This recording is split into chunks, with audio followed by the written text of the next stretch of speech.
Latest on the United States trade deal with the European Union. After months of tense talks, the two sides say they've reached a preliminary deal. And it comes just days ahead of President Donald Trump's August 1st deadline.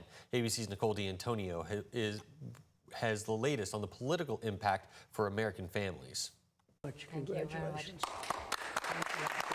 This morning, the U.S. and the European Union reach a preliminary trade deal after a high-stakes meeting at President Trump's golf course in Scotland. The full details are still being worked out, but the deal calls for a 15% tariff on most EU exports to the U.S., with few exceptions. This is probably the biggest deal ever reached in any capacity, trade or beyond trade. President Trump says the EU, which is made up of 27 countries, will also buy $750 billion in American energy and invest $600 billion in the U.S. And he says there will be no tariffs on American exports to Europe. The president of the European Commission calling it a huge deal that followed tough negotiations. It will bring stability.